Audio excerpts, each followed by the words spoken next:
നാടിന് അഭിമാനമായി ക്രിസ്റ്റീന റീൻസ്. സിംഗപ്പൂരിൽ നടന്ന ഏഷ്യ പസഫിക് ഷിറ്റോറ്റിയോ കരാട്ടെ ഇന്റർനാഷണൽ ചാമ്പ്യൻഷിപ്പിൽ ഇന്ത്യയെ പ്രതിനിധീകരിച്ച് പങ്കെടുത്ത് കത്ത വിഭാഗത്തിൽ സിൽവർ മെഡലും കുമിത്തെ വിഭാഗത്തിൽ വെങ്കല മെഡലുമാണ് ഈ മിടുക്കി നേടിയത്. കഴിഞ്ഞ നവംബർ 27 മുതൽ 30 വരെ സിംഗപ്പൂരിൽ നടന്ന ഏഷ്യ പസഫിക് ഷിറ്റോറിയോ കരാട്ടെ ഇന്റർനാഷണൽ ചാമ്പ്യൻഷിപ്പിൽ ഇന്ത്യയെ പ്രതിനിധീകരിച്ച് പങ്കെടുത്ത് കത്ത വിഭാഗത്തിൽ സിൽവർ മെഡലും കുമിത്തെ വിഭാഗത്തിൽ വെങ്കല മെഡലും ക്രിസ്റ്റീന റീൻസ് നേടിയിരുന്നു.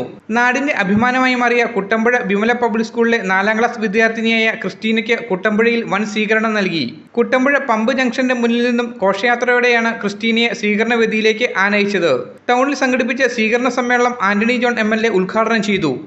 നമ്മുടെ ഈ നാടിനെ സംബന്ധിച്ച് ഏറെ അഭിമാനകരമായ ഒരു നേട്ടമാണ് കുട്ടമ്പുഴക്കാരി കൂടിയായിട്ടുള്ള പ്രിയപ്പെട്ട ക്രിസ്റ്റീന എന്ന കൊച്ചുപിടിക്ക് ഇപ്പോൾ കൈവരിച്ചിട്ടുള്ളത്. ഇന്റർനാഷണൽ ലെവലിൽ നടന്ന കരാട്ടെ ചാമ്പ്യൻഷിപ്പിലാണ് നമ്മുടെ ഈ കൊച്ചു ഗ്രാമത്തിൽ നിന്നും പങ്കെടുത്ത ക്രിസ്റ്റീന ഇത്ര വലിയൊരു വിജയം നേടിയിട്ടുള്ളത്.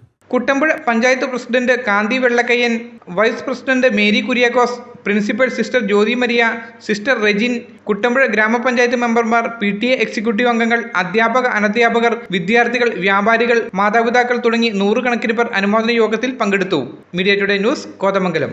എല്ലായിടത്തും വൈഫൈ, എല്ലാത്തും ഇന്റർനെറ്റായേ, നാട് മുഴുവൻ ഡിജിറ്റൽ, നാട്ടാരെല്ലാം ബ്രൗസിംഗിലാണ്. എന്നാ സ്പീഡാ കേരള മിഷൻ, എല്ലാവർക്കും ഇന്റർനെറ്റാ, എല്ലായിടത്തും നെറ്റാ. കേരള വിഷൻ നവകേരള പ്ലാൻ വെറും 199 രൂപയ്ക്ക്.